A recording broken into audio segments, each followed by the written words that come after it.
আচ্ছা, তোমার চেহারা তোমার বাবা ভাইয়ের মতো কেন? বা তুমি ছোট থেকে ছোটবেলায় ছিলে তুমি একটা আন্ডা বাচ্চা বা অনেক ছোট ছিলা, কিন্তু তুমি ডে বাই ডে বড় হচ্ছ। প্রশ্ন হলো স্যার, কিভাবে আমরা বড় হচ্ছি? কিভাবে আমাদের কিছু বৈশিষ্ট্যের সাথে আমার বাবা মায়ের সাথে মিলে যায়, আমার মা বাবার যেসব বৈশিষ্ট্যগুলো আছে ওগুলো আমার মধ্যে কীভাবে স্থানান্তর হয়েছে। সো সেসব বিষয় নিয়ে তুমি যদি জানতে ইন্টারেস্টেড হয়ে থাকো, তাহলে তুমি তোমার ক্লাস 8-এর বিজ্ঞান বইয়ের মধ্যে যে সেকেন্ড চ্যাপ্টারটা আছে, জীবের বংশগতি ও বৃদ্ধি, এই অধ্যায়টা তুমি যদি পড়ো, তাহলে তুমি এই বিষয়গুলো সম্পর্কে ভালো একটা ধারণা অর্জন করতে পারবা। সো আর বেশি কথা না বেরিয়ে আজকের মূল আলোচনায় আমরা ফিরে যাই। চলো, একটু তোমরা হোয়াইট বোর্ডের দিকে যদি একটু তাকাও, তাহলে তোমরা দেখতে পাবা আমরা লিখে রাখছি আমাদের আজকের যে চ্যাপ্টার, সেটা হলো কি জীবের বৃদ্ধি ও বংশগতি।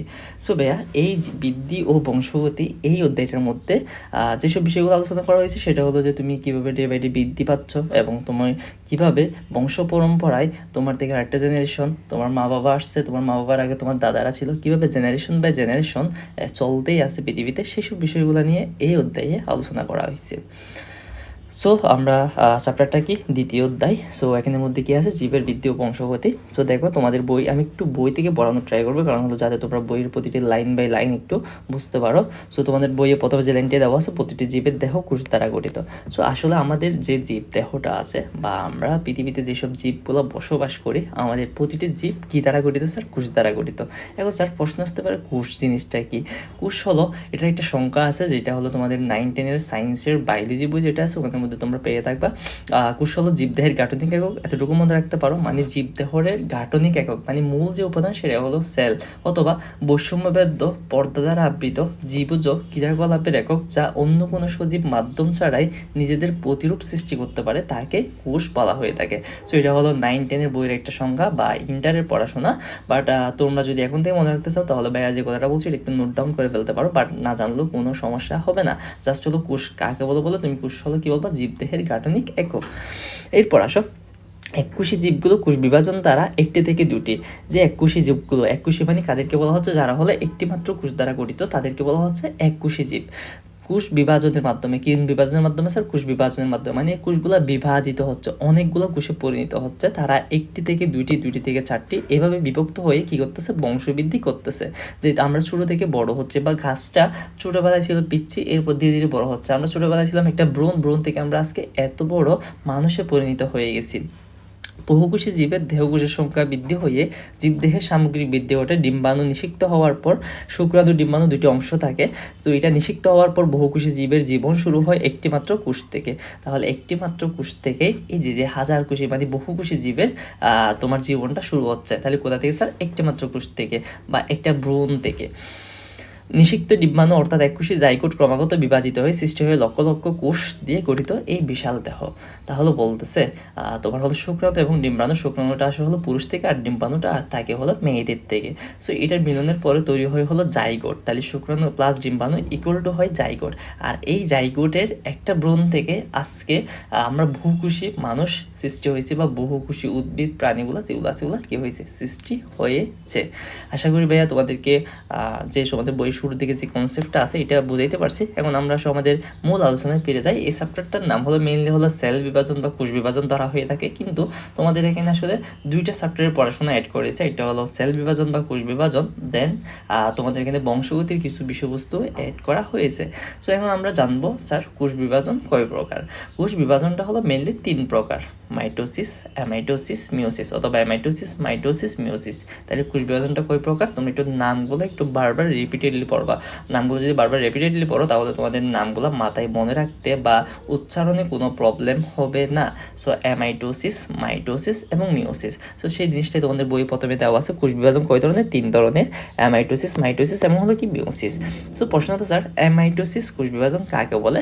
সো অ্যামাইটোসিস কোষ বিভাজন কাকে বলে, এটা নিয়ে তোমাদের বই লাস্ট দিয়ে একটা সংজ্ঞা আছে। দেখো, মাতৃকোষের নিউক্লিয়াস ও সাইটোপ্লাজম সরাসরি বিভক্ত হয়ে দুটি অপাত্য কোষ সৃষ্টি করে, তাই একে কি বলা হয়? প্রত্যক্ষ কোষ বিভাজন বলা হয়, বা এটাকেই তোমার হলো অ্যামাইটোসিস মাইটোসিস কোষ বিভাজন বলা হয়ে থাকে।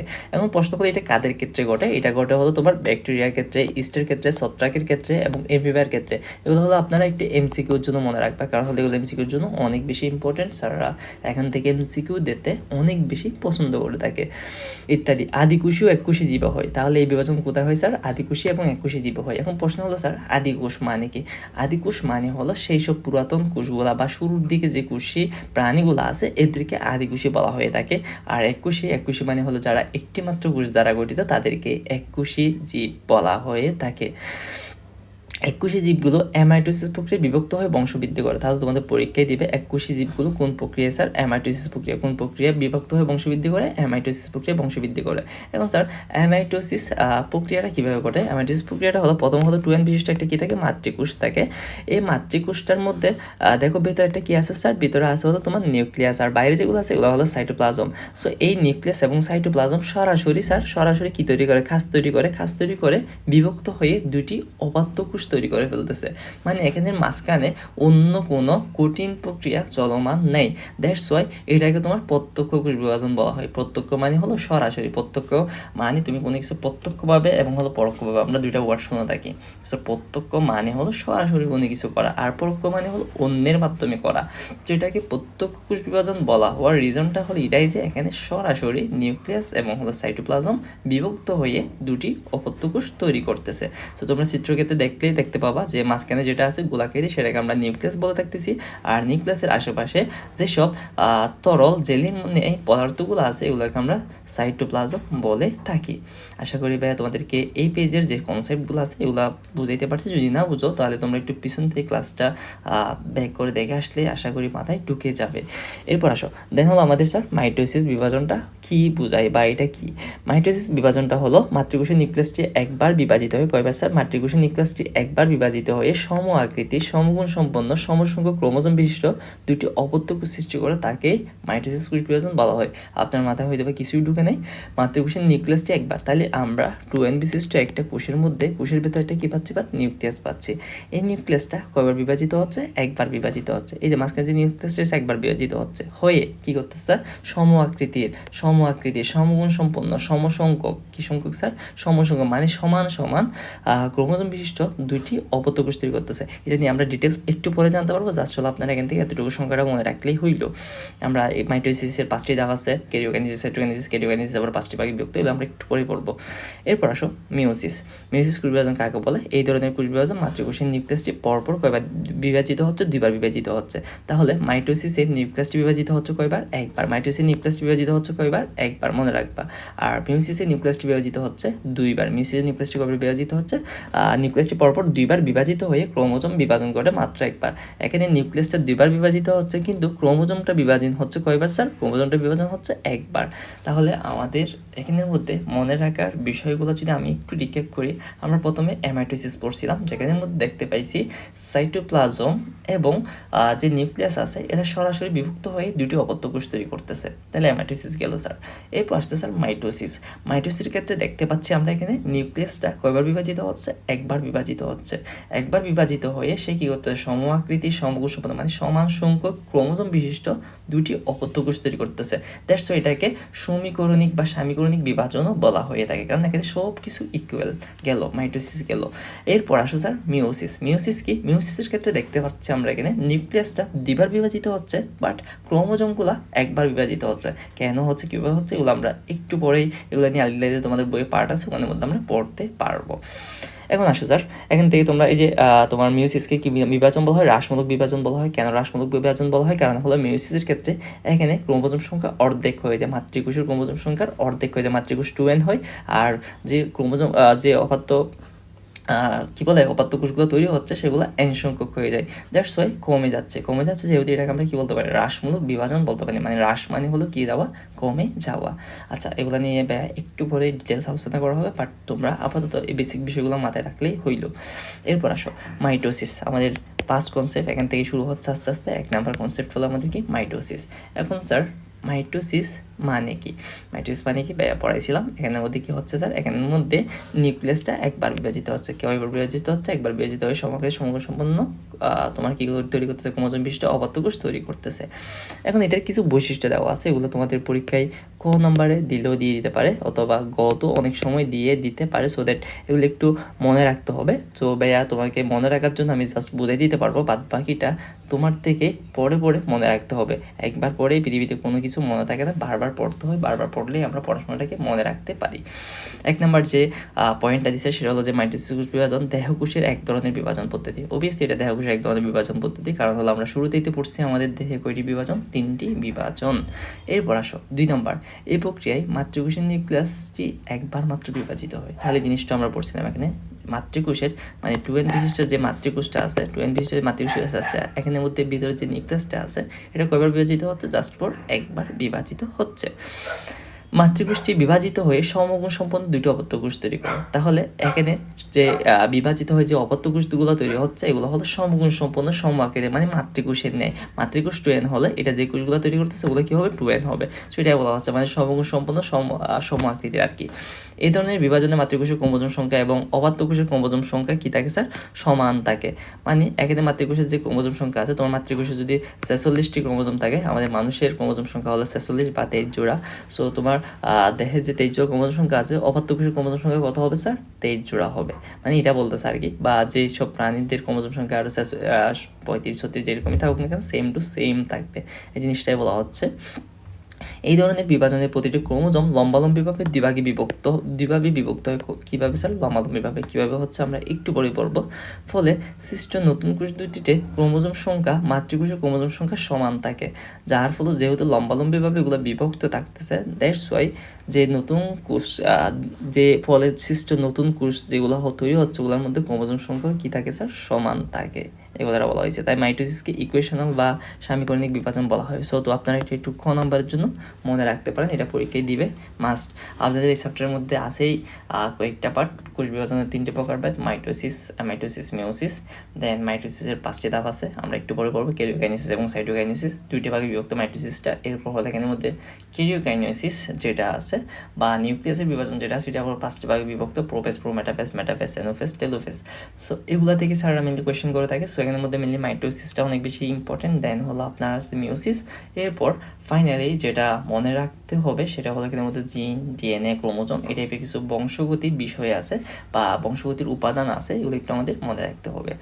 তো আজকের ক্লাসের মধ্যে আমরা জাস্ট মাইটোসিসটা কভার আপ করার ট্রাই করবো। নেক্সট ক্লাসে আমরা মিওসিসটা পড়বো। এর পরবর্তী ক্লাসে আমরা বংশগতি নিয়ে আলোচনা করার ট্রাই করবো ইনশাল্লাহ। সো আসো মাইটোসিস কোথায় হয় সেটা একটু আমরা দেখি। সো মাইটোসিস বিভাজন প্রকৃত নিউক্লিয়াসযুক্ত জীবের দেহকোষে ঘটে। আচ্ছা, প্রকৃত নিউক্লিয়াসযুক্ত মানে যে কোষগুলোর মধ্যে নিউক্লিয়াস আছে তাদের দেহকোষে মূলত মাইটোসিসটা ঘটে থাকে। উদ্ভিদের বর্ধনশীল অংশের ভাজক টিস্যু। আচ্ছা, উদ্ভিদের বর্ধনশীল মানে হলো যেসব উদ্ভিদগুলো বড় হচ্ছে তাদের অংশের ভাজক টিস্যু, তার মানে উদ্ভিদের মধ্যে কয়েক ধরনের টিস্যু, ভাজক টিস্যু, অ্যাস্টাই টিস্যু। সো এটা হলো এক ধরনের টিস্যু মানে কোষ বা কলা। সো যেটা উদ্ভিদের মধ্যে আছে আর কি, ভাজক টিস্যু। যেমন কি হলো কাণ্ড, মূলের অগ্রভাগ। সো আপনারা এগুলো চিনেন আশা করি, কাণ্ড গাছের যে ডালপালাগুলো আছে এগুলো, মূলের অগ্রভাগ মানে হলো মাটির নিচে যেগুলো আছে এগুলো, ভ্রূণ মুকুল মানে যেগুলো ভ্রূণ অবস্থায় আছে, এরপর হলো ভ্রূণ মূল, বর্ধনশীল পাতা, মুকুল ইত্যাদিতে এরকম বিভাজন দেখা যায়। তাহলে কোন কোন জায়গায় এই বিভাজনগুলো দেখা যাচ্ছে এগুলো একটু আমরা কষ্ট করে মনে রাখার ট্রাই করি, এগুলো পরীক্ষার জন্য ইম্পর্টেন্ট বলা যায়। প্রাণীর কোষে দেহকোষে ব্রোধের পরিবর্তনের সময় নিম্ন শ্রেণীর প্রাণী এবং উদ্ভিদের যৌন জননের সময়, উদ্ভিদের কোন জননের সময় স্যার, যৌন জননের সময় মানে যৌন জননের সময় না, প্রজনন 2 প্রকার, একটা হলো যৌন প্রজনন আর একটা হলো কি অযৌন প্রজনন। সো মাইটোসিসটা ঘটে হলো আপনার অযৌন প্রজননের সময়। সো এই জিনিসগুলো একটু মনে রাখেন, এটা এমসিকিউর জন্য অনেক বেশি ইম্পর্টেন্ট।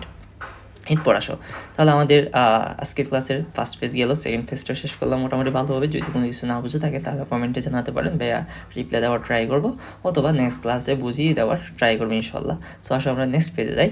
সো আমাদের নেক্সট পেজে আরেকটা শুরুতে একটা ইম্পর্টেন্ট একটা ইনফো দেখতে পাচ্ছি যে কোন কোন কোষে মাইটোসিস বিভাজন ঘটে না। সো এতক্ষণ ধরে তো বললাম স্যার মাইটোসিস বিভাজন কোথায় কোথায় ঘটে, বাট এখন প্রশ্ন হলো এগুলো কোথায় ঘটে না। সো দেখো প্রাণীর স্নায়ু টিস্যু, স্নায়ু কোষে কোথায় স্যার, স্নায়ু টিস্যু, স্নায়ু কোষে। আমাদের দেহের মধ্যে যে স্নায়ু কোষগুলো আছে যেগুলোর মাধ্যমে আমরা সিগন্যাল পাচ্ছি, এই যে আমি যে তোমাদের ভিডিওর দিকে সামনে দিয়ে কথা বলতেছি এগুলো আমার ব্রেনের মধ্যে সিগন্যাল যাচ্ছে, কেমন যাচ্ছে, এই স্নায়ু কোষগুলোর মাধ্যমে। মশা যে কামড় দিলে আমি যে মশাকে আবার টাস করে একটা মারতে যাচ্ছি, এটা কেন করতেছে, এই স্নায়ু কোষের কারণে করতেছে। এগুলো মেবি তোমরা 6-7-এ পড়ে আসছো, না পড়ে থাকলে নেক্সটে যদি তোমাদের বই থেকে থাকি বুঝাই দেওয়ার ট্রাই করবো। স্তন্যপায়ী প্রাণীর পরিণত লোহিত রক্তকণিকা ও অনুচক্রিকা এবং উদ্ভিদের স্থায়ী টিস্যুর কোষে এই ধরনের বিভাজন ঘটে না। তাহলে কোথায় কোথায় ঘটতেছে না? স্নায়ু কোষে ঘটতেছে না। দেন হলো স্তন্যপায়ী প্রাণীর লোহিত রক্তকণিকায়, লোহিত রক্তকণিকাগুলো ঘটতেছে না। যদি স্যার লোহিত রক্তকণিকায় যদি এই বিভাজনটা ঘটতো তাহলে লোহিত রক্তকণিকার পরিমাণটা অনেক বেশি বেড়ে যেত। তখন আমাদের দেহের মধ্যে রক্তের মধ্যে দুইটা উপাদান থাকে, একটা হলো রক্তরস আর একটা হলো রক্তকণিকা। সো এগুলোর মধ্যে আর ভারসাম্যটা বজায় থাকতো না। দ্যাটস ওয়াই সৃষ্টিকর্তা কি করছে, এইসব জায়গায় এই বিভাজনটা দেয়নি। যদি দিত তাহলে এটা অনেক বেশি বৃদ্ধি পাইতো। স্নায়ুকোষে দিতে স্নায়ুকোষটা অনেক বেশি বৃদ্ধি পাইতো, অতিরিক্ত হয়ে যাইতো, তখন এই সমস্যা তৈরি হইতো। এরপর হচ্ছে উদ্ভিদের স্থায়ী টিস্যুর কোষে এইসব বিভাজনটা বা মাইটোসিস বিভাজনটা আমরা দেখতে পাই না। সো এটা এমসিকিউর জন্য অনেক বেশি ইম্পর্টেন্ট। সাথে হলো কত দিলেও দিতে পারে। আশা করি ভাইয়া তোমাদেরকে বুঝাইতে পারছি, না বুঝলে ভাইয়াকে কমেন্টে জানাতে পারো। এরপর আসে স্যার মাইটোসিস কোষ বিভাজন পদ্ধতি। সো মাইটোসিস বিভাজনের দুইটি পর্যায়ে সম্পন্ন হয়, একটা হলো কি স্যার ক্যারিওকাইনেসিস, আর একটা হলো কি সাইটোকাইনেসিস, আর একটা হলো আপনাদের সাইটোকাইনেসিস, ক্যারিওকাইনেসিস এবং সাইটোকাইনেসিস। এবং স্যার প্রশ্ন হলো স্যার ক্যারিওকাইনেসিস মানে কি? ক্যারিওকাইনেসিস মানে হলো নিউক্লিয়াসের বিভাজন। সবসময় মনে রাখবেন ক্যারিওকাইনেসিস মানে কিসের বিভাজন? স্যার নিউক্লিয়াসের বিভাজন। ক্যারিওকাইনেসিস মানে কিসের বিভাজন? নিউক্লিয়াসের বিভাজন। আর সাইটোকাইনেসিস মানে হলো সাইটোপ্লাজমের বিভাজন। সাইটোকাইনেসিস মানে কি স্যার? সাইটোপ্লাজমের বিভাজন। এই জিনিসটা একটু মনে রাখতে হবে। এখন স্যার নিউক্লিয়াস কি সাইটোপ্লাজম কি? সো নিউক্লিয়াস হলো 2n বিশিষ্ট একটা কোষ। কোষের ভেতরে কি আছে স্যার? কোষের ভিতরে হলো আপনার নিউক্লিয়াস আছে। সো এখানের মধ্যে ভেতরে যে নিউক্লিয়াসটা আছে, এই নিউক্লিয়াসের ভিতরে ক্রোমোজোম থাকে। সো এই নিউক্লিয়াসটাই বিভাজিত হবে এই মাইটোসিসের মধ্যে, আর সেটাকেই আমরা বলবো স্যার ক্যারিওকাইনেসিস। আর সাইটোপ্লাজমের যখন বিভাজন হচ্ছে তখন এই জায়গার মধ্যে যে পোড়াপোড়া আছে ওগুলোর সাইটোপ্লাজম বলা হয়, আর এগুলো যখন বিভাজন হবে তখন আমরা তারা বলবো সাইটোকাইনেসিস। তখন আমরা তাকে বলবো কি স্যার? সাইটোকাইনেসিস। আর নিউক্লিয়াসটাকে আমরা কি বলবো? ক্যারিওকাইনেসিস। আশা করি ভাইয়া তোমাদেরকে বুঝাইতে পারছি বিষয়টা, কনসেপ্টটা। এখন আসো আমরা আমাদের মূল আলোচনায় ফিরে যাই। সো সাইটোকাইনেসিস ক্যারিওকাইনেসিসকে বুঝাইতে পারলাম। এরপর এই ক্যারিওকাইনেসিস যেটা আছে এটাকে আবার 5টি ধাপে ভাগ করা হচ্ছে। একটা হলো কি প্রোফেস, প্রোমেটাফেস, মেটাফেস, অ্যানাফেস এবং হলো টেলোফেস। কয়টি ধাপে বিভক্ত? 5টি ধাপে বিভক্ত। আপনাদের যাদের এগুলো মনে থাকে না আপনারা ফিমেট দিয়ে মনে রাখতে পারেন। ভাই এখানে একটা ছন্দ দিছি, ফিমেট মানে হলো প্রোফেস, প্রোমেটাফেস। প্রোফেস আর প্রোমেটাফেস দুইটা মিলে কিন্তু একটা ধরা হয়, প্রোফেসে ধরা হয়। প্রোমেটাফেসটা আসলে আধুনিক কোষ বিভাজনের যে রিসার্চের মানে যে বিষয়বস্তুগুলো আছে ওর মধ্যে এটাকে প্রোফেস, প্রোমেটাফেস যেটা আছে এটাকে ধরা হয় না। এখানের মধ্যে প্রোফেসকে ধরা হয়, এরপর মেটাফেসকে ধরা হয়, অ্যানাফেসকে ধরা হয় এবং হলো টেলোফেসকে ধরা হয়। সেটা আপনারা ফিমেট দিয়ে মনে রাখবেন। বাট আপনাদের বই যেহেতু 5টি আছে, সো আপনাদের 5টি শিখতে হবে। প্রোফেস, প্রোমেটাফেস, মেটাফেস, অ্যানাফেস এবং হলো টেলোফেস। সো ফিমেট মানে কি স্যার? প্লিজ মেক এটি। এই সন্ত্রটা দিয়ে আপনারা চাইলে এটা মনে রাখতে পারেন। ভাই এখানে বই লিখে দিচ্ছি, প্লিজ মেক এটি। So prophase, prometaphase, metaphase, anaphase, telophase. আশা করি এই 5টা জিনিস একটু বারবার পড়বেন এবং স্পেলিংগুলো যাতে কোনো ভুল না হয় সেদিক দিয়ে একটু নজর দেবেন। বারবার পড়লে আশা করি মনে থাকবে। এরপর আসো স্যার প্রোফেস কি? সো প্রোফেস এটি মাইটোসিস কোষ বিভাজনের সবচেয়ে দীর্ঘস্থায়ী ধাপ। তাহলে পরীক্ষা যদি আমাদেরকে কোনো দেয় প্রোফেস কি মাইটোসিস কোষ বিভাজনের সবচেয়ে দীর্ঘস্থায়ী ধাপের নাম কি, তখন আপনার বলতে হবে সেটার নাম কি? মাইটোসিস। সেটার নাম কি স্যার? মাইটোসিস কোষ বিভাজন সেটার নাম কি? প্রোফেস। সরি একটু গুলাই ফেললাম। সো মাইটোসিস কোষ বিভাজনের সবচেয়ে দীর্ঘস্থায়ী ধাপের নাম কি বলবো আমরা? সেটার নাম বলবো হলো প্রোফেস। সো এখন স্যার প্রোফেসটা কীভাবে ঘটে? সো এখানে তোমাদের বইয়ে কিছু চিত্র আছে, প্রথমে আমরা একটু চিত্রগুলো দেখি। যেমন এই যে একটা যেটা আছে এটাকে গোল, এটাকে আমরা কি বলতেছি স্যার? এটাকে আমরা বলতেছি হলো নিউক্লিয়াস। এটাকে আমরা কি বলতেছি? নিউক্লিয়াস বলতেছি। দেন এই নিউক্লিয়াসের ভেতরে যেগুলো আছে এগুলো হলো তোমার ক্রোমোজোম, আর এখানে যেটা আছে এগুলো হলো কি নিউক্লিওলাস। সো আপনারা নিউক্লিয়াসের গঠন বলে জানতে পারবেন। সো নিউক্লিয়াসের ভেতরে যেগুলো আছে এগুলো কি বলা হচ্ছে? ক্রোমোজোম বলা হচ্ছে। আর নিউক্লিয়াসের উপর যেটা আছে সেটাকে নিউক্লিয়ার পর্দা বলা হচ্ছে। সাথে হলো এখানে আছে আমরা ক্রোমাটিড দেখতে পাচ্ছি, বিলুপ্ত প্রায় নিউক্লিওলাস মানে যেটা নিউক্লিয়াসের ভিতরে আরেকটা ছোটো যেটা থাকে নিউক্লিয়াসের মতো এটাকে নিউক্লিওলাস বলা হয়। এরপর হলো সেন্ট্রোমিয়ার কি? সেন্ট্রোমিয়ার হলো ক্রোমোজোমগুলো প্রথমে এই অবস্থায় থাকে, এব্রো অবস্থায় সুতার মাকৃতির থাকে। দেন এগুলা এরকম হয়ে যায় বিভক্ত হয়ে এগুলো যখন এরকম হয়ে যায় তখন এগুলো মাঝখানে একটা বিন্দুতে যুক্ত থাকে, আর সেটাকে বলা হয় কি? সেন্ট্রোমিয়ার, যেখানের মধ্যে ক্রোমাটিডগুলো যুক্ত থাকে। তো ক্রোমোজোম থেকে এগুলো ক্রোমাটিড বলা হয়। সো এগুলো নিয়ে আমরা একটু পরে ডিটেলস পড়বো। চলেন আমরা একটু আমাদের প্রথম যে 1 নম্বর যেটা আছে সেটা একটু পরে। কোষের নিউক্লিয়াসটি আকারে বড় হয়। প্রথমত হলো এই যে এখানের মধ্যে কি এটা ধরলাম আমি 2n বিশিষ্ট একটা কি মাতৃকোষ। সো এর মধ্যে যে নিউক্লিয়াসটা আছে নিউক্লিয়াসটা কি হচ্ছে? আকারে বড় হচ্ছে। নিউক্লিয়াসটা কি হচ্ছে? আকারে বড় হচ্ছে। কেন বড় হচ্ছে? কারণ স্যার এটা বিভাজিত হতে হবে। নিউক্লিয়ার জালিকা ভেঙে গিয়ে কতগুলি নির্দিষ্ট সংখ্যক আঁকাবাঁকা সুতার মতো অংশ সৃষ্টি করে। নিউক্লিয়ার জালিকা, নিউক্লিয়ারের মধ্যে যে জালিকা, এই যে এখানের মধ্যে যে জালিকাটা আছে এটা কি ভেঙে গিয়ে কত নির্দিষ্ট সংখ্যক আঁকাবাঁকা, এরপর এটা কি হচ্ছে? ভেঙে গিয়ে এরপর নির্দিষ্ট সংখ্যক আঁকাবাঁকা কতগুলো সুতার মতো অংশ সৃষ্টি করতেছে। প্রথমে এগুলো জালিকা আকৃতি ছিল এভাবে, এখান থেকে এরকম হয়েছে, ঠিক আছে? অংশগুলো সৃষ্টি করতেছে। এগুলোকে কি বলা হচ্ছে? ক্রোমোজোম বলা হচ্ছে। আর এগুলোর নামে কি স্যার? এগুলোর নামে হলো কি? ক্রোমোজোম। এগুলোর নামে কি? ক্রোমোজোম। এগুলোর নামে কি বলবো আমরা? ক্রোমোজোম বলবো। আচ্ছা, এরপর প্রতিটি ক্রোমোজোম লম্বালম্বিভাবে বিভক্ত হয়ে দুটি ক্রোমাটিড গঠন করে। এরপর কী করতেছে দেখো, প্রতিটি ক্রোমোজোম লম্বালম্বিভাবে বিভক্ত হয়ে দুটি করে কী করে ক্রোমাটিড তৈরি করে, বিভক্ত হয়ে দুটি ক্রোমাটিড কী করে তৈরি করে। আর এগুলোকে সেন্ট্রোমিয়ার নামে একটি বিন্দু যুক্ত থাকে, আর এগুলো কিসের মাধ্যমে যুক্ত থাকে, একটা সেন্ট্রোমিয়ারের মাধ্যমে যুক্ত থাকে। এই হলো কাহিনী প্রোফেসের। সো আপনারা একটু চিত্র থেকে এগুলো একটু বুঝে নিয়ে এখানের মধ্যে মেইনলি হলো চিত্রের যে বিষয়বস্তুগুলো আছে এগুলো একটু আপনাদের জানতে হবে। এই যে দেখো তোমাদের বই চিত্র আছে অষ্টারশ্মি, এগুলো পড়বো আমরা একটু পর, বিলুপ্ত প্রায় সেন্ট্রোমিয়ার কি, এগুলো আশা করি বুঝাইতে পারছি ভাই তোমাদেরকে। মানে কীভাবে প্রথমে 20 একটা কোর্স যেখানের মধ্যে নিউক্লিয়াসের ভিতরে ক্রোমোজোমগুলো জালিকা আকৃতি থাকতেছে, এই জালিকাটা ভেঙে যাচ্ছে, বড় হয়ে বিভাজিত হয়ে যখন বড় হয়ে যাচ্ছে তখন এটা প্রসারিত করতেছে, প্রসারিত হওয়ার পর এটা কি হচ্ছে, ভেঙে যাচ্ছে, ভেঙে যাওয়ার পর কিছু কি তৈরি করতেছে, ক্রোমোজোম তৈরি করতেছে, মানে আঁকা বাঁকা কিছু সুতার নিয়ে অংশ তৈরি করতেছে যেটাকে আমরা ক্রোমোজোম বলে থাকতেছি। আর এই ক্রোমোজোমটা কি হচ্ছে, আবার বিভাজিত হয়ে প্রতিটি ক্রোমোজোম লম্বালম্বিভাবে বিভক্ত হয়ে, মানে প্রতিটি ক্রোমোজোমগুলো লম্বালম্বিভাবে বিভক্ত হয়ে দুটি অংশে পরিণত হয়ে যাচ্ছে। আর এই দুটি অংশ যে বিন্দুতে যুক্ত থাকতেছে সেটাকে আমরা কি বলবো, সেন্ট্রোমিয়ার বলে থাকবো।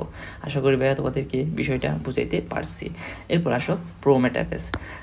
সো প্রোমেটাফেজ এই ধাপটি হলো কি স্বল্পস্থায়ী নিউক্লিয়ারের পর্দা, যেহেতু এটা স্বল্পস্থায়ী এই জন্য এটাকে এখন কাউন্ট করা হয় না। নিউক্লিয়ার পর্দা নিউক্লিয়াস প্রায় বিলুপ্ত হয়ে যায়। এখানের মধ্যে নিউক্লিয়ার পর্দা নিউক্লিয়াস মানে নিউক্লিয়ার পর্দা, এই যে নিউক্লিয়াসের উপর যে পর্দাটা ছিল এটা কি হয়েছে, এই যে পর্দাটা আছে কোষের ভিতর নিউক্লিয়াসের, এই পর্দাটা কি হয়ে যাচ্ছে স্যার, বিলুপ্ত হয়ে যাচ্ছে বলতেছে, বুঝতে পারছো, বিলুপ্ত হয়ে যায় এবং নিউক্লিওলাস প্রায় বিলুপ্ত হয়ে যায়। আর নিউক্লিয়াসের ভিতরে কি থাকে, এই যে একটা নিউক্লিয়াসের ভিতরে একটা নিউক্লিওলাস থাকে, আর এই দুইটাই কি হয়ে যাচ্ছে, বিলুপ্ত, পর্দাটা বিলুপ্ত হয়ে যাচ্ছে আর নিউক্লিওলাসটাও কি হয়ে যাচ্ছে, বিলুপ্ত হয়ে যাচ্ছে।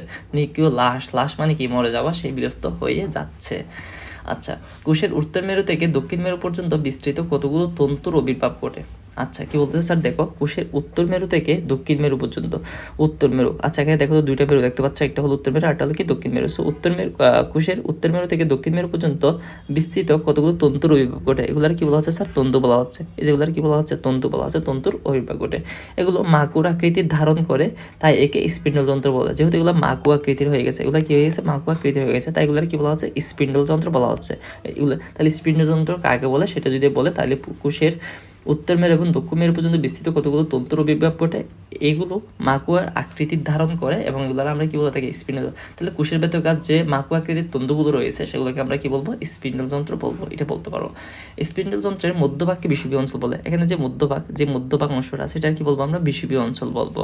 প্রাণী কোষের সেন্ট্রিওল দুটি চারদিক থেকে বিস্তৃত রশ্মির মতো অষ্টারশ্মির কী হয়, আবির্ভাব ঘটে। এখান থেকে কিছু কী হয়, অষ্টারশ্মি, এখান থেকে কিছু অষ্টারশ্মির আবির্ভাব ঘটে, এগুলোর কী বলা হচ্ছে স্যার, অষ্টারশ্মি বলা হচ্ছে। অষ্টারশ্মির আবির্ভাব ঘটে এবং কোষের দুই বিপরীত মেরুতে পৌঁছাতে স্পিন্ডল তন্তু গঠন করে এবং কি তৈরি করতে স্যার, স্পিন্ডল তন্তু গঠন করে। কোষের দুই মেরুতে পৌঁছাতে স্পিন্ডল তন্তুগুলো কি করতেছে, গঠন করতেছে। তন্তুগুলো পরস্পরের সাথে যুক্ত হয়ে স্পিন্ডল যন্ত্র গঠন করে। আর এই তন্তুগুলোই পরস্পরের সাথে যুক্ত হয়ে, মানে এদিক থেকে কিছু আসতেছে আর এদিক থেকে কিছু আসতেছে, তাহলে একসাথে দুইটা কি হয়ে যাচ্ছে, তো এদিক থেকে অর্ধেক আসলো, এদিক থেকে অর্ধেক আসলো, মানে অষ্টারশ্মি থেকে।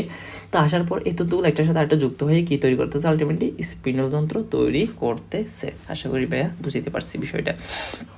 আবির্ভাব এবং স্পিন্ডল তন্তুগুলো পরস্পর যুক্ত হয়ে স্পিন্ডল যন্ত্র গঠন করে। আচ্ছা, এভাবে স্পিন্ডল যন্ত্রের প্রত্যেকটি তন্তুকে স্পিন্ডল তন্তু বলে। তাহলে স্পিন্ডল যন্ত্র, এই যে স্পিন্ডল যন্ত্র, এগুলো আমরা পুরোটাই কি বলতে, স্পিন্ডল যন্ত্র বলতেছি। সো এখানের মধ্যে এভরি সিঙ্গেল তন্তুকে আমরা কি বলবো, স্পিন্ডল তন্তু বলে থাকবো। এদের থেকে যে তন্তুগুলো ক্রোমোজোমের সেন্ট্রোমিয়ারে যুক্ত হয়ে তাদেরকে ট্র্যাকশন ফাইবার বা আকর্ষণ তন্তু বলা হয়। তাদের পরীক্ষা যদি আমাদের কখনো দেয় ট্র্যাকশন ফাইবার বা আকর্ষণ তন্তু কাকে বলে, তাহলে আমরা বলবো যে তন্তুগুলা ক্রোমোজোমের সেন্ট্রোমিয়ার যুক্ত থাকে, ক্রোমোজোমের সেন্ট্রোমিয়ার। আচ্ছা, এই যে দেখো এখানের মধ্যে কিছু তন্তুর ক্ষেত্রে কিছু কি আছে, ক্রোমোজোম যুক্ত আছে, এইভাবে সেন্ট্রোমিয়ারগুলো কি আছে, যুক্ত আছে। তাহলে যে তন্তুর মধ্যে ক্রোমোজোমের সেন্ট্রোমিয়ারগুলো যুক্ত আছে তাদেরকে আমরা কি বলবো, ট্র্যাকশন ফাইবার বা আকর্ষণ তন্তু বলবো। তাহলে ট্র্যাকশন ফাইবার বা আকর্ষণ তন্তু কাকে বলবো, আশা করি তোমাদেরকে বুঝতে পারছি। তাহলে ক্রোমোজোমের যে তন্তুগুলো, যে তন্তুগুলোর মধ্যে ক্রোমোজোমের সেন্ট্রোমিয়ার যুক্ত থাকে তাকে আমরা কি বলবো, ট্র্যাকশন ফাইবার বা আকর্ষণ তন্তু বলবো। কারণ হলো আকর্ষণ আছে বলে তাদের সাথে এই সেন্ট্রোমিয়ারটা কি আছে, যুক্ত হয়ে আছে। এই হলো কাহিনী তোমাদের এখানে প্রোমেটাফেজের ক্ষেত্রে। সো ভাইয়া প্রতিটা সিঙ্গেল লাইন বুঝে দিয়েছি আমি। এখন মনে রাখার দায়িত্বটা টোটালি ডিপেন্ড করে আপনার উপর। সো আপনি না বুঝলে আমাকে বলতে পারেন, ভাইয়া বারবার বোঝাতে রাজি আছে, বাট হলো আপনার থেকে বেশি বেশি পড়তে হবে বিষয়গুলো। এরপর আসে স্যার মেটাফেজ কি, ক্রোমোজোমের স্পিন্ডল যন্ত্রে বিষুবীয় অঞ্চলে আসে সেন্ট্রোমিয়ার সাথে তন্তু দিয়ে আটকে থাকে। ক্রোমোজোমগুলো স্পিন্ডযন্ত্রের বিষুবীয় অঞ্চল আছে, তাহলে প্রথমত এগুলো এখানে ছিল, এখান থেকে বিষুবীয় অঞ্চল মানে মাঝখানে এসে গেছে, ঠিক আছে। ক্রোমোজোমের সেন্ট্রোমিয়ারগুলো মাঝখানে এসে যুক্ত থাকে এবং সেন্ট্রোমিয়ারের সাথে তন্তু দিয়ে আটকে থাকে, কি দ্বারা? তন্তুগুলোর দ্বারা আটকে থাকে। এই ধাপে ক্রোমোজোমগুলো সবচেয়ে কাটো মোটা দেখায়, এই ধাপে ক্রোমোজোমগুলো সবচেয়ে কাটো মোটা থাকে। তাহলে কোন ধাপে ক্রোমোজোমগুলো সবচেয়ে কাটো এবং মোটা থাকে সেটা হলো কোন ধাপে স্যার? মেটাফেজ ধাপে। তো এটা এমসিকিউর জন্য অনেক বেশি ইম্পর্টেন্ট। কোন ধাপে ক্রোমোজোমগুলো সবচেয়ে কাটো ও মোটা দেখায়? মেটাফেজ ধাপের মধ্যে। এই হলো কাহিনী। আচ্ছা, এরপর আসে স্যার আমাদের অ্যানাফেজ। প্রতিটি ক্রোমোজোমের সেন্ট্রোমিয়ার দুই ভাগে বিভক্ত হয়ে যায়, ফলে প্রত্যেক ক্রোমোটিড একটি করে সেন্ট্রোমিয়ার থাকে। অ্যানাফেজ এই ধাপে প্রতিটি ক্রোমোজোমের ক্রোমোজোমের মধ্যে যে সেন্ট্রোমিয়ারটা আছে, ক্রোমোজোমের যে সেন্ট্রোমিয়ারটা আছে এটা কয় ভাগে বিভক্ত হয়ে যাচ্ছে? এটা দুই ভাগে বিভক্ত হয়ে যায়। একটা ভাগ হয়ে যাচ্ছে, আরেকটা হলো কি ভাগ হয়ে যাচ্ছে। দেখো, একটা এদিকে চলে গেছে, আরেকটা হলো কি এদিকে চলে গেছে। কয় ভাগে বিভক্ত হয়ে গেছে? দুই ভাগে বিভক্ত হয়ে গেছে। তাহলে কোন ধাপে ক্রোমোজোমের সেন্ট্রোমিয়ারগুলো দুই ধাপে বিভক্ত হয়ে যাচ্ছে? সেটা হলো কোন ধাপে স্যার? অ্যানাফেজ ধাপে। এটা একটু আমাদের মনে রাখতে হবে এমসিকিউর জন্য। ফলে প্রত্যেক ক্রোমোটিড একটি করে সেন্ট্রোমিয়ার থাকে, তাহলে প্রত্যেক ক্রোমাটিডে কয়টি করে একটি করে সেন্টিমিয়ার থাকতেছে। এখন যেহেতু আলাদা হয়ে গেছে, তাহলে তারা সিঙ্গেল সেন্ট্রোমিয়ারের মালিক হয়ে গেছে। এতক্ষণ ধরে দুইটাই একটা সেন্ট্রোমিয়ারে যুক্ত ছিল, বাট এখন তারা আলাদা হয়ে গেছে। ক্রোমাটিডগুলো পরস্পর থেকে বিচ্ছিন্ন হয়ে যায়। আচ্ছা, এখানের মধ্যে যে ক্রোমাটিডগুলো আছে ওগুলো পরস্পর থেকে বিচ্ছিন্ন হয়ে গেছে, ওগুলোতে দুজন আলাদা হয়ে গেছে। এই অবস্থায় প্রতিটি ক্রোমাটিডকে অপত্য ক্রোমোজোম বলা হয়। তাহলে এখন যখন এগুলো আলাদা হয়ে গেছে তখন এগুলোকে আমরা কি বলবো? অপত্য ক্রোমোজোম বলবো। এগুলোকে কি বলবো আমরা? অপত্য ক্রোমোজোম বলবো, ঠিক আছে। আমরা 2n থেকে যখন বিভক্ত হয়ে কোষ তৈরি হয় তখন এগুলোকে আমরা কি বলি? অপত্য কোষ বলি বা n বিশিষ্ট কোষ বলি। আর এগুলোর আমরা কি বলবো? অপত্য ক্রোমোজোম বলবো। আচ্ছা, এরপর ক্রোমোজোমগুলোর সাথে যুক্ত হয়ে আকর্ষণ তন্তুর সংকুচনের ফলে অপত্য ক্রোমোজোমগুলো অর্ধেক উত্তর মেরুর দিকে এবং অর্ধেক দক্ষিণ মেরুর দিকে অগ্রসর হতে থাকে। কেন হতে থাকে? ক্রোমোজোমগুলোর সাথে আকর্ষণ তন্তুগুলো সংকুচনের ফলে, যে এখানের মধ্যে আকর্ষণ তন্তু যেগুলো আছে, যে আকর্ষণ তন্তুগুলো আছে এগুলোর কি হচ্ছে স্যার? সংকুচন হচ্ছে। এগুলোর মধ্যে কি হচ্ছে? সংকুচন হচ্ছে। ফলে অপত্য ক্রোমোজোমগুলো অর্ধেক উত্তর মেরুতে চলে যায়, অর্ধেক কি হয়ে যায়? তোমার দক্ষিণ মেরুতে চলে যায়, ঠিক আছে।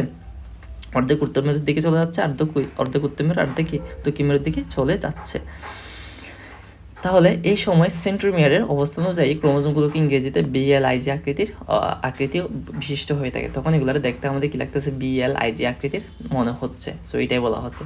তাহলে কোন ধাপে ক্রোমোজোমগুলোকে BLIG আকৃতির মনে হচ্ছে? অ্যানাফেজ ধাপে। আর আকৃতিগুলো কীরকম বলো? তখন আমরা বলবো BLIG মনে রাখবা, ঠিক আছে। সো আশা করি ভাইয়া তোমাদেরকে বুঝতে পারছি এখানের মধ্যে কী করতেছে। এখানের মধ্যে তোমার হলো প্রথমত হলো আমরা এতক্ষণ ধরে যে ক্রোমোজোমগুলো দেখলাম যুক্ত আছে সেন্ট্রোমিয়ারের সাথে, এগুলো বিভক্ত হয়ে দুটি ক্রোমাটিডে পরিণত হয়ে যাচ্ছে। যেহেতু দুটি ক্রোমাটিডে পরিণত হয়ে যাচ্ছে তখন সেগুলো কী হতো? দুটি করে সেন্ট্রোমিয়ার মানে আলাদা করে সেন্ট্রোমিয়ারও গঠন করে ফেললো। এরপর দেখতে পাচ্ছি এই সেন্ট্রোমিয়ারগুলো যে তন্তুর সাথে যুক্ত আছে বা যে আকর্ষণ তন্তুর সাথে যুক্ত আছে সেটা সংকোচনের ফলে এগুলো কী হচ্ছে? দুইটা দুই মেরুর দিকে চলে যাচ্ছে, একটা উত্তর মেরুর দিকে চলে যাচ্ছে, আরটা হলো কি দক্ষিণ মেরুর দিকে চলে যাচ্ছে। এই হলো কাহিনী এখানে। তো এগুলো যখন উত্তর মেরু এবং দক্ষিণ মেরুর দিকে অগ্রসর হচ্ছে তখন এগুলোকে দেখতে আমাদের BLIG এর মতো মনে হচ্ছে। সো এই কনসেপ্টটাই এই অ্যানাফেজের মধ্যে বলা হয়েছে। সো এখানের মধ্যে মোস্ট ইম্পর্টেন্ট হলো কোন ধাপে সেন্ট্রোমিয়ার দুই ভাগে বিভক্ত হয়? অ্যানাফেজ ধাপে। এগুলো আপনারা এমসিকিউর জন্য মনে রাখবেন। আর গল্পর জন্য তো এগুলো পড়তে হবে, এগুলো ফরজ উইথ চিত্র। আপনারা চিত্রগুলো আঁকতে জানতে হবে। আপনারা চিত্রগুলো একে একে ভাষায় প্র্যাকটিস করবেন, তখন বিষয়গুলো মনে রাখাটা আরও বেশি ইজি হয়ে যাবে। সো আমাদের আজকের ফাইনাল পার্ট টেলোপেজ পর্যায়ে একটু আসি আমরা। সো অপত্য ক্রোমোজোমগুলো বিপরীত মেরুতে এসে পৌঁছায়। সো যেহেতু ক্রোমোজোমগুলো আমরা দেখতেই পাচ্ছি দুইটা দুই মেরুতে চলে গেছে, একটা আরেকটা বিপরীত হয়ে গেছে।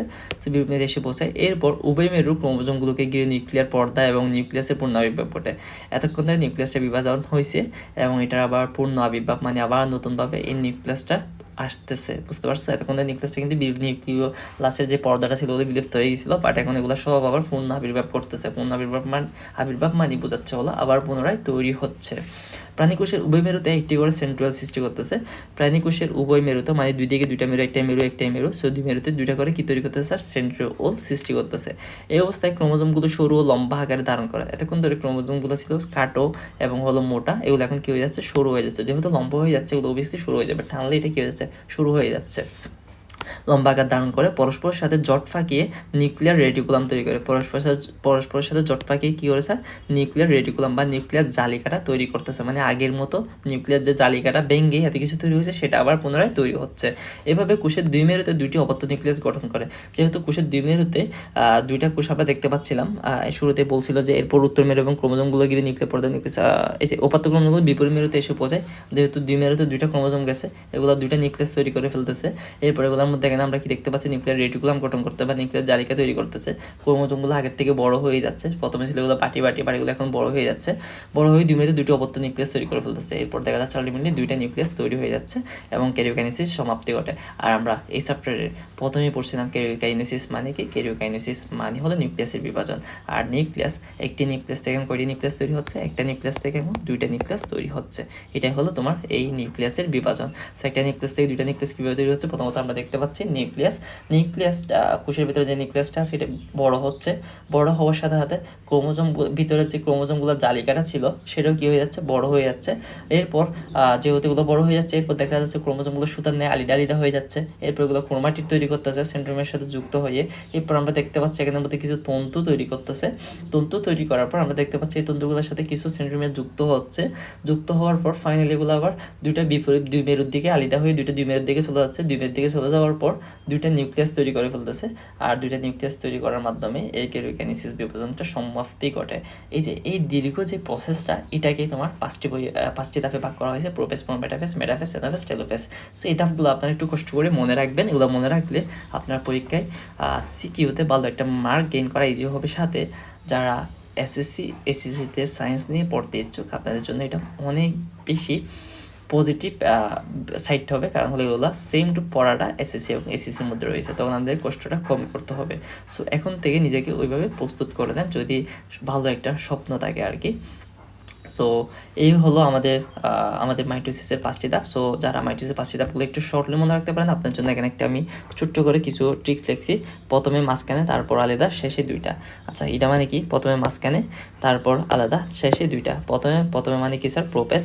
এরপর হলো মাঝখানে মানে কি? মেটাফেস। আর আলাদা মানে অ্যানাফেস। আর শেষে দুইটা মানে টেলোফেস। আচ্ছা, প্রোপেসের মধ্যে শুরু হচ্ছে, শুরুর দিকে মানে প্রথমের দিকে, এরপর মাঝখানে, এরপর দেখতেছি এগুলো কি হয়ে যাচ্ছে মাঝখানে। মেটাফেসের ক্ষেত্রে কি দেখতে পাচ্ছি আমরা? ক্রোমোজোমগুলো আর সেন্টিমিটারগুলো বিভক্ত হয়ে কি হয়ে যাচ্ছে? মাঝখানে বিষুবীয় অঞ্চল আসি যাচ্ছে। কি হয়ে যাচ্ছে? তোমার যে ক্রোমোজোমগুলো আছে, সেন্টিমিটার যুক্ত ক্রোমাটিডগুলো আছে, ওগুলো কি হয়ে যাচ্ছে? মাঝখানে আসি যাচ্ছে, এই কথাটা বলা হচ্ছে। এরপর হলো অ্যানাফেসে গিয়ে সেন্টিমিটার বিভক্ত হয়ে আলাদা হয়ে যাচ্ছে, যে চারটা ছেলেগুলো আলাদা হয়ে গেছে। তা আলাদা তোমার কি সেন্টিমিটার গঠন করে ফেলতে পারতেছে। এরপর শেষে গিয়ে দুইটা আমরা নিউক্লিয়াস পাচ্ছি। সো এইভাবে চাইলে আপনারা একটু শর্টলি বিষয়টা মনে রাখতে পারেন, মানে মূল কনসেপ্টটা, বাট হলে একটু বারবার পড়তে হবে, এই কথাটাই বলতেছি শুরু থেকে। সো ভাইয়ার পড়াশোনাগুলো তোমরা বুঝতেছো কিনা আমাকে একটু কমেন্টে জানিও। আর তোমাদের এখানে একটা পার্ট আছে, সেটা হলো যে আমাদের সাইটোকাইনেসিস, সেটা একটু তোমাদেরকে পড়িয়ে দিই। সো সাইটোকাইনেসিস মানে হলো নিউক্লিয়াসের বিভাজন শেষ হওয়ার সাথে সাথে সাইটোকাইনেসিস শুরু হয়। তাহলে যেহেতু একটা কোষের মধ্যে নিউক্লিয়াস এবং সাইটোপ্লাজম দুইটাই আছে, সো নিউক্লিয়াসটা যেহেতু গেছে গায়ে, এখন আমাদের বাকি আছে কি? Obviously cytoplasm. তাহলে এখন আমাদের কী হবে? এই সাইটোপ্লাজমের বিভাজনটা শুরু হবে, আর সেটাকে আমরা কি বলতেছি? সাইটোকাইনেসিস বলতেছি। প্রকৃতপক্ষে টেলোফেজ দশাতেই সাইটোকাইনেসিস শুরু হয়। তাহলে কোন দশাতে পায়? টেলোফেজ মানে শেষ যে দশা আছে ক্যারিওকাইনেসিসের, সেখান থেকেই সাইটোকাইনেসিস শুরু হয়। টেলোফেজ ধাপের শেষে বিষুবীয় তলে এবং এন্ডোপ্লাজমিক জালিকার ক্ষুদ্র ক্ষুদ্র অংশগুলো জমা হয়ে পড়ে এরা মিলিত হয়ে কোষপ্লেট গঠন করে। তাহলে কোষপ্লেট কীভাবে গঠন করে? টেলোফেজ ধাপের শেষে বিষুবীয় তলে এন্ডোপ্লাজমিক জালিকার ক্ষুদ্র ক্ষুদ্র অংশগুলো জমা হয়ে পরে এরা মিলিত হয়ে কোষপ্লেট গঠন করে। কোষপ্লেট নিয়ে দেখবে আলিদা একটা তোমাদের ক্লাস দিব। এই যে এগুলো এটারে বলা হচ্ছে কোষপ্লেট। এগুলো কীভাবে গঠন করতে বলতেছে? এন্ডোপ্লাজমিক জালিকার ক্ষুদ্র ক্ষুদ্র অংশগুলো জমা হয়ে, এখান থেকে এন্ডোপ্লাজমিক জালিকার ক্ষুদ্র ক্ষুদ্র অংশগুলো জমা হয়ে কী তৈরি করতেছে স্যার? কোষপ্লেট তৈরি করতেছে। কোষপ্লেট পরিবর্তিত মানে পরিবর্তিত হয়ে এবং পরিবর্তিত বড় হয়ে কোষ প্রাচীর গঠন করে। তাহলে এটা পরিবর্তিত হয়ে, মানে এটা প্রথমে ছিল কোষপ্লেট, এরপর এটা পরিবর্তিত হয়ে এবং পরিবর্তিত হয়ে কোষ প্রাচীরে পরিণত হয়ে যাচ্ছে। কোষপ্লেট থেকে ডিগ্রি কী হয়ে যাচ্ছে? কোষ প্রাচীর হয়ে যাচ্ছে। আচ্ছা, ফলে একটি মাতৃকোষ থেকে দুইটি অপত্যকোষের সৃষ্টি হচ্ছে। দ্যাটস ওয়াই একটি মাতৃকোষ থেকে আমরা করি দুইটি মানে আলাদা হয়ে যাচ্ছে। এটা কোন ধরে মাঝখানে এটা ছিল কি? কোষপ্লেটটা এখন বিভক্ত হয়ে কোষ প্রাচীর তৈরি করে ফেলতেছে। দ্যাটস ওয়াই আমরা দুইটা অপত্যকোষ সৃষ্টি হতে দেখতে পাচ্ছি। প্রাণীকোষের ক্ষেত্রে নিউক্লিয়াসের বিভাজনের সাথে সাথে কোষের মাঝামাঝি অংশে কোষ পর্দার উভয় পাশ থেকে দুইটি কাজ সৃষ্টি হয়। দেখো এখানে মাঝখানে কী হয়েছে? কাজ সৃষ্টি হয়েছে না প্রাণীকোষের ক্ষেত্রে? এই কাজ সৃষ্টি হয়। কোষ পর্দার এই কাজ ক্রমশ ভেতরের দিকে গিয়ে নিরক্ষীয় তল বরাবর বিস্তৃত হয় এবং মিলিত হয়ে দুটি অপত্যকোষ সৃষ্টি করে। এরপর এটা আস্তে আস্তে যখন তোমার মাঝখানে আসি যাচ্ছে, তখন এটা কী হয়ে চালিদা হয়ে গিয়ে দুইটা অপত্যকোষ তৈরি করতে হয়। তাহলে এখানে আমরা দুইটা, একটা হলো উদ্ভিদ কোষ, একটা হলো প্রাণীকোষ। উদ্ভিদ কোষের ক্ষেত্রে দেখতে পাচ্ছি কোষ প্লেটটা কী হয়েছে? কোষ প্রাচীর হয়ে দুইটা অপত্যকোষ তৈরি করতেছে। আর প্রাণীকোষের ক্ষেত্রে দেখতে পাচ্ছি এখানের মধ্যে মাঝখানে একটা গাছ সৃষ্টি হচ্ছে, আর এটা ক্রমশ সংকুচিত হতে হতে আলিদা হয়ে যাচ্ছে, আলিদা হয়ে দুটি অপত্যকোষ তৈরি করতেছে। আর এটাই হলো সাইটোকাইনেসিস বিভাজন বা সাইটোপ্লাজমের বিভাজন। তাহলে আজকের ক্লাসের বিষয়বস্তুগুলো যদি আমি আবার একটু রিপিট করি, তাহলে আমি যদি বলি শুরুতে কোষ বিভাজন, এটি কয়টি ভাগে বিভক্ত? 3টে ভাগে বিভক্ত। একটা কি মাইটোসিস, অ্যামাইটোসিস, মিওসিস বা amitosis, mitosis, meiosis. So amitosis বিভাজনটা আমরা পড়ছিলাম, এটার কোনো এটা সরাসরি নিউক্লিয়াস এবং সাইটোপ্লাজম বিভক্ত হয়ে দুটি অপত্যকোষ তৈরি করতেছে। সো এটা এখানের মধ্যে কোনো জটিল প্রক্রিয়া না, বুঝতে পারছো? এটা প্রয়োজন, এটাকে প্রত্যক্ষ কোষ বিভাজন বলা হচ্ছে, এটা বললাম। এরপর আসলো মাইটোসিসটা দুটি ভাগে বিভক্ত, একটা হলো কি ক্যারিওকাইনেসিস আর একটা হলো কি সাইটোকাইনেসিস। ক্যারিওকাইনেসিস মানে হলো নিউক্লিয়াসের বিভাজন আর সাইটোকাইনেসিস মানে হলো সাইটোপ্লাজমের বিভাজন। সো ক্যারিওকাইনেসিস যে নিউক্লিয়াসের বিভাজন, নিউক্লিয়াসের ভিতরে যেহেতু অনেক কিছু থাকতেছে, নিউক্লিয়াস আছে, কোষ প্রাচীর আছে, ক্রোমোজোম আছে, সো এটার জটিল প্রক্রিয়া। দ্যাটস এটা আবার 5টি ধাপে ভাগ, 5টি ধাপে এটা সংগঠিত হচ্ছে: প্রোপেস, প্রোমেটাফেস, মেটাফেস, অ্যানোফেস, টেলোফেস। সো এটা আপনারা প্রিমেট দিয়ে মনে রাখতে পারেন। সো প্রোপেস কি, প্রোমেটাফেস কি, এগুলো সব পড়াইছি। এরপর শেষে গিয়ে এখানে দেখতে পাচ্ছি একটা নিউক্লিয়াস থেকে দুইটা নিউক্লিয়াস তৈরি হয়ে যাচ্ছে, তাহলে এটা হলো আমাদের ক্যারিওকাইনেসিস গেল, তার মানে দুটি অপত্যকোষ তৈরি হয়ে গেছে বা দুইটা নিউক্লিয়াস তৈরি হয়ে গেছে। এরপর আসে স্যার আমাদের সাইটোকাইনেসিস, মানে কি সাইটোপ্লাজমের বিভাজন। সো এখানের মধ্যে আমরা দুই ধরনের দেখতে পাচ্ছি, একটা হলো কি প্রাণীকোষ আর একটা হলো উদ্ভিদ কোষ, মানে দুইটার মধ্যে একটু তফাৎ দেখতে পাচ্ছি। সো উদ্ভিদ কোষের মধ্যে দেখতে পাচ্ছি যে এখানে কোষ প্লেটটা কি হয়ে যাচ্ছে, কোষ প্রাচীর হয়ে দুটো অপত্যকোষ তৈরি করতেছে। আর প্রাণী কোষের ক্ষেত্রে দেখতে পাচ্ছি মাঝখানে কাঁচ তৈরি হয়ে দুটি অপত্যকোষ তৈরি করে ফেলতেছে। তো এই হলো আজকের আমাদের পড়াশোনা। নেক্সট ক্লাসে ভাইয়া মিওসিস বিভাজনটা আলোচনা করবো এবং এর পরবর্তী ক্লাসে তোমাদের বংশগতির যে কনসেপ্টটা আছে ওইটা পড়ানোর ট্রাই করবো। সো আমি আজকে যে ক্লাসটা নিলাম এটা তোমরা যদি বুঝে থাকো বা তোমাদের লাইফে যদি একটু হলো ইমপ্যাক্ট পড়ে থাকে বা উপকৃত হয়ে থাকে, তাহলে কমেন্ট বক্সে ব্যাগে জানাতে পারো। আর ভিডিওটা যদি ভালো লেগে থাকে তাহলে চ্যানেলটা সাবস্ক্রাইব করে দিও। তো দেখা হচ্ছে পরবর্তী কোনো একটা ভিডিও নিয়ে, সে পর্যন্ত ভালো থাকো। আল্লাহ হাফেজ, আসসালামু আলাইকুম।